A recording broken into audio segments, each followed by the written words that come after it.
préparer la grève générale contre le gouvernement Macron. C'est ça notre 49.3 à nous. C'est ça qu'on veut construire. Ce que le 49.3 nous a imposé, veut nous imposer, la rue Val-des-Fers.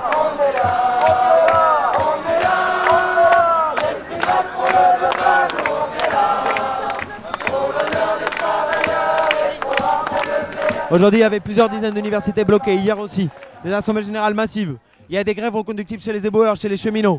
Il faut que tout ça se généralise, se massifie. Et bien ce parcours, il va passer à côté de l'incinérateur d'Ivry. Il va passer par la fac de Tolbiac et finir à la gare d'Austerlitz. Parce que le message qu'on va envoyer, c'est ça. On va unifier toutes les colères, toutes les grèves pour un mouvement de grève reconductible qui déborde, qui explose et qui fasse plier ce gouvernement. Parce que ce 49.3 est avant tout un aveu de faiblesse.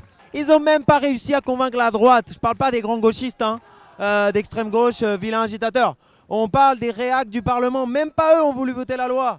Hier, il y avait 1000 personnes à la fac de Tolbiac qui a occupé.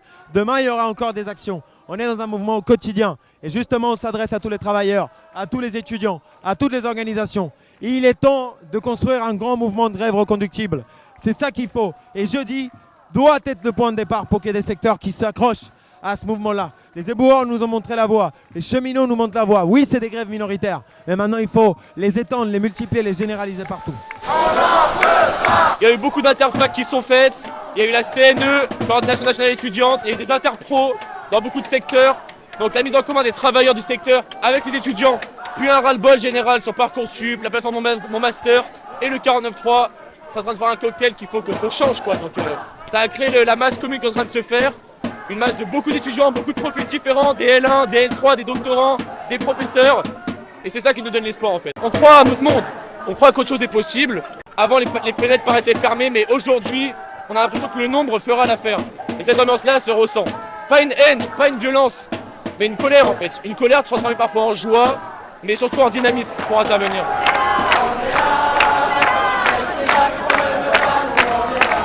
Cette convergence entre salariés et étudiants, elle est essentielle parce que on le voit très bien que c'est quand la jeunesse et le monde du travail s'unissent que les gouvernants, et en l'occurrence Macron, commencent à trembler.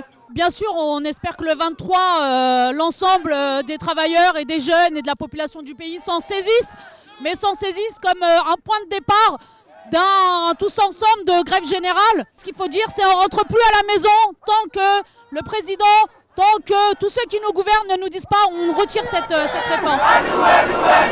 Il y a une envie de vivre dans la société qu'il n'a absolument pas comprise et certainement pas de vivre pour les marchés financiers ou pour des tableaux Excel. On a envie de vivre tout simplement, d'être heureux, d'être bien, de ne pas passer sa vie à travailler, d'avoir des droits. Parce qu'en plus c'est de leur avenir dont il s'agit parce que là non seulement on a une réforme des retraites mais à la fin on est dans une espèce de course folle au profit, à la production qui nous conduit dans le mur. On l'a vu avec le rapport du GIEC. Donc en fait, il s'agit vraiment des conditions de vie des années qui viennent, donc de leurs conditions de vie.